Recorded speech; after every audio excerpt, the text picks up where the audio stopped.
Hello সবাইকে, কেমন আছো সবাই? ইতি তোমার ইন্দিরা আরও একটি ব্লগে সবাইকে অনেক অনেক শুভেচ্ছা জানাই। আশা করি সবাই খুব ভালো আছো, আমিও ভালোই আছি। আজকে সকাল থেকেই বৃষ্টি হচ্ছে, তো আমি এখন স্নান টান সেরে পুজো করতে চলে এসেছি। তো কালকেই গেছিলাম আমি আর সায়ন্ত বিজয় পার্কে, তো ওখান থেকেই আম কিনে নিয়ে এসেছি। এখন 100 টাকা কেজিতে আম্রপালি বিক্রি হচ্ছে। এখানে আলফাংশো আরও অনেক কিছু আম রয়েছে, কিন্তু আমাদের ওদিককার একটা আমই পাওয়া যায়, সেটা হচ্ছে আম্রপালি। তো সেটাই আমি আর সায়ন্ত নিয়ে এসেছিলাম। তো প্রথমেই সেই জন্য আজকে ঠাকুরকে আর গোপালকে দিয়ে দিলাম সকালবেলায় উঠেই। তো যাই হোক, তারপরে তো আমরা টিফিন করে নিলাম। এক একজনা এক এক রকম। এখন তো আমের সিজন, এখন আম দিয়ে দুধ দিয়ে কেউ রুটি খাবে, কেউ মুড়ি খাবে, কেউ চিড়ে খাবে। তো সেই রকমই আমরা ব্রেকফাস্টে সেরে নিলাম। তারপরেই ঘটে গেল এক কাণ্ড। আমাদের আজকে একদম মাথা থেকে বেরিয়ে গেছে, এমনকি মামুনিরও মাথা থেকেই বেরিয়ে গেছে যে আজকে 19শে জ্যৈষ্ঠ, লোকনাথ বাবার তিরোধান দিবস। অবশ্য অজান্তেই সকালে স্নান টান সেরে আমি লোকনাথ বাবাকে ফল দিয়েই দিয়েছি, কিন্তু সেটাতে তো আর মন মানে না। আর প্রত্যেক বছর মামুনি ভোগ রান্না করে, তো এই বছর জানি না কিভাবে আমাদের মাথা থেকেই বেরিয়ে গেছে, আর একদম কারোরই মনে নেই।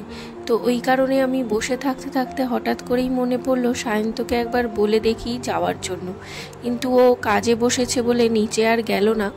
ওই কারণে এখন প্রায় 12:30 বেজে গেছে, আনতেও অনেকটা লেট হয়ে যাবে। তো ওই কারণে ওকে বললাম অনলাইনে যা পাও একটু অর্ডার করে দাও। তো দেখলাম প্রথমে বিগ বাস্কেটে অর্ডার করে ওরা ব্যাড ওয়েদারের জন্য ডেলিভারি দিতে আসবে না। তো ওই কারণে জেপ্টো থেকে সায়ন্ত অর্ডার করলো, 5-7 মিনিটেই চলে এলো। ফুলও ছিল, 5 রকমের ফুল একসাথে প্যাকেটে বিক্রি হচ্ছে, আর তার সাথে রয়েছে একটু কলা, শসা। আম তো ঘরে রয়েইছে, কিন্তু সেইভাবে তো আর জোগাড় করে দিতে পারলাম না, কেননা অনেক কিছুই আমরা আনি, যেমন সবেদা, লোকনাথ বাবার যেটা পছন্দের ফল। তারপরে মামুনি ঘরে একটু ভোগ তৈরি করে, যেমন ভাজা কিছু তরকারি, তারপর খিচুড়ি, যখন যেমন যেটা আর কি হয়। তো এবছর জানি না কেন ভুল হয়ে গেল। তো যাই হোক, কিছু তো করার নেই, মন মেজাজ সবারই খারাপ। আর এই সময় বেলা 12টার পর জোগাড় করে আনতে নিতে অনেকটাই লেট হয়ে যাবে। মামুনি ওদিকে ঘরে রান্নাবান্নাও শুরু করে দিয়েছে, এখন সেটা সম্ভবই না। তো আমি বসে থেকে থেকে ভাবলাম ঝটপট করে অনলাইনে অর্ডার করে দিই। আর আমার একবার পুজো কিছু মাথায় এলে বা শুনলে কানে, সেটা করতেই হবে কোনো না কোনোভাবে। যাই হোক, দেখো অর্ডার তো চলেই এসেছে, তার সাথে আমিও আবারও ফ্রেশ হয়ে এখন বসে পড়লাম লোকনাথ বাবাকে স্নান করাতে। আসলেই আমার মায়ের সাথে কথা হচ্ছিল, তো তখনই মা বলল লোকনাথ বাবার পুজো হবে, তাই একটু ভোগ ফল প্রসাদ কাটবো। তো ওই কারণেই আমি হঠাৎ করে শুনলাম, আর সবাইকেই দেখছি করছে যখন, আমি বসে থাকি কী করে, তাই না? তো যাই হোক, আমি তো যতটা জোগাড় করতে পারলাম এই বেলা 12টার পর, ততটুকুনি দিয়েই আজকে পুজোটা না হয় করেই নিই। যাই হোক, এবার দেখো লোকনাথ বাবাকে আটন থেকে তুলে একটা পাত্রে বসিয়ে আমি ঘি মাখিয়ে নিলাম প্রথমে। তারপরেই একটু ওই ফুল দিয়ে এখন লোকনাথ বাবাকে ওই মধু, চন্দন কাঠের জল দিয়ে এখন স্নান করিয়ে দিচ্ছি খুব সুন্দর করে। প্রত্যেকবারই খুব সুন্দর করে জোগাড় করে পুজোটা করা হয়, কিন্তু এবছর হলো না। মনটা সত্যিই খুব খারাপ লাগছে, কিন্তু তার সাথেও যতটুকু জোগাড় করতে পেরেছি সেটাও একটা মন থেকে আশ্বাস নিয়ে যতটুকু করার করতে পারছি। যাই হোক, লোকনাথ বাবাকে স্নান করানো হয়ে গেছে, এখন খুব ভালো করে মুছিয়ে এখন বসিয়ে রাখলাম। আস্তে আস্তে এরপরে আটনে বসিয়ে দেব। তার আগে কিছু জিনিস বের করে নিয়েছি, যেমন কিছু থালা বাসন, তারপরে এই যে এই আসনটা, এটা আসলে আসন নয়, এটা সেই ফল ঢাকা দেওয়ার যে ঢাকাগুলো হয় কুরুশের কাজে এটা তৈরি। এটা আমাদের বদ্দিমা তৈরি করে মামুনিকে দিয়েছিল।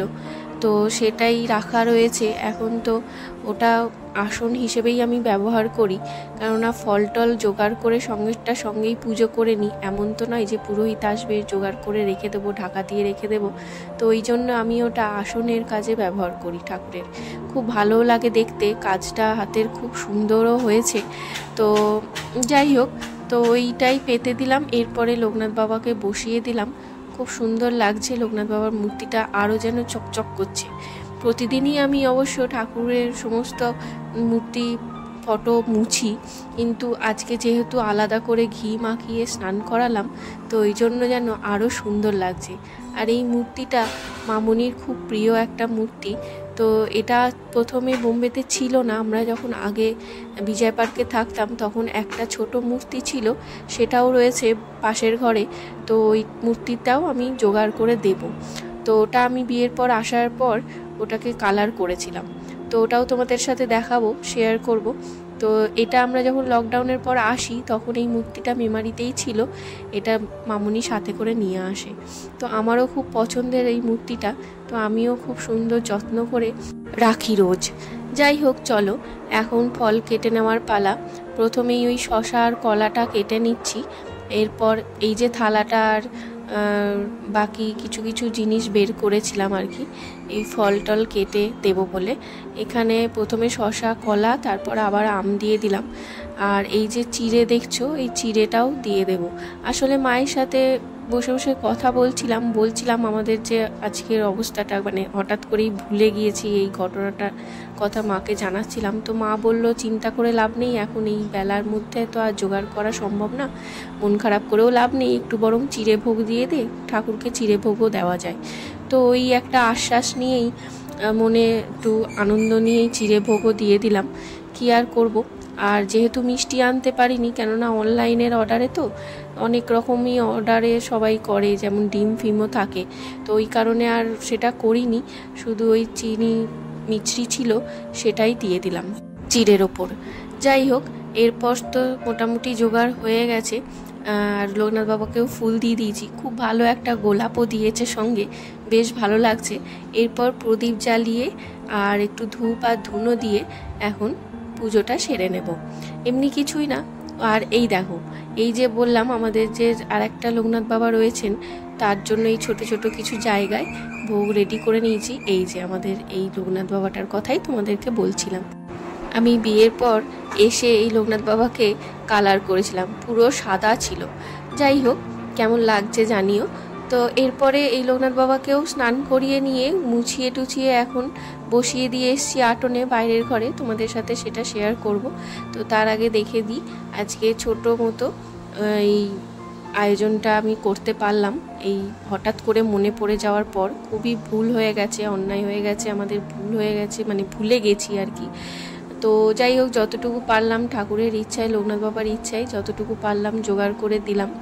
তো এই ছিল আজকে জোগাড়। আর যেহেতু সকালবেলায় একবার ফল দিয়েছি আর ভোগ দিয়েছি, ঠাকুরকে আর দিলাম না, শুধু লোকনাথ বাবাকেই দিলাম। আর 12টার পর, যেহেতু বেলা 12টার পর আমি গোপালকে আবারও ভোগ দিই দুপুরের, তো ওই জন্য গোপালকেই দিয়ে দিলাম আর লোকনাথ বাবাকে দিয়ে দিলাম। তো যাই হোক, এখন চলো এই জোগাড় করেছি। আর এই যে বাইরের যে বললাম ছোট লোকনাথ বাবাটা রয়েছেন, তো ওনাকেও এইভাবেই জোগাড় করে দিয়ে দিলাম ছোট্ট মতো একটু জায়গায়। তো সুন্দর করে আজকে আমার এই 19শে জ্যৈষ্ঠ লোকনাথ বাবার তিরোধান দিবসে জোগাড় হলো, তো মনটাও একটু শান্তি পেলাম। তো চলো এখন তো দুপুরে খাওয়া দাওয়া সেরে সবে ঘরে এসেছি। আর ওই যে বললাম সমস্ত পার্সেলগুলো আসে এই দুপুরবেলাতেই, তো দেখো চলে এসছে পার্সেল। যাই হোক, তো মিন্ত্রা থেকে অর্ডার করেছিল সায়ন্ত দুটো জিনিস, তার মধ্যে একটা হচ্ছে এই প্যান্টটা।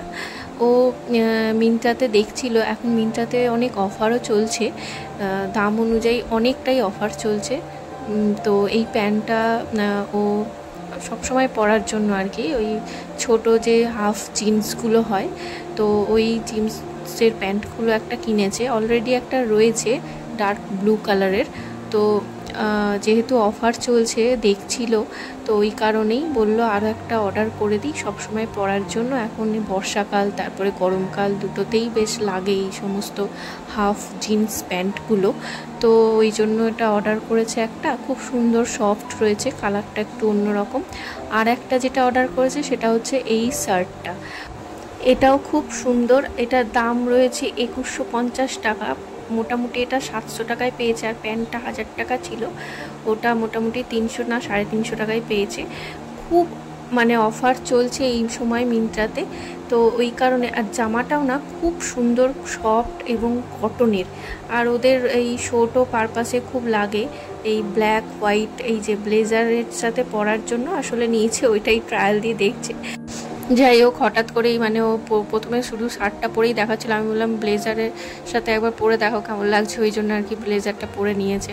তো ভালোই লাগছে দেখতে। তো যাই হোক, কাজের জিনিস হলো একটা, এত অফারের মধ্যে এটা বেশ পাওয়া গেল, ভালোই হলো একদিকে। তো চলো আজকের মতো ব্লগটা এখানেই শেষ করছি। ভালো লাগলে লাইক করো অবশ্যই, ভালো থেকো, সাবধানে থেকো, দেখা হবে আবারও পরের ব্লগে।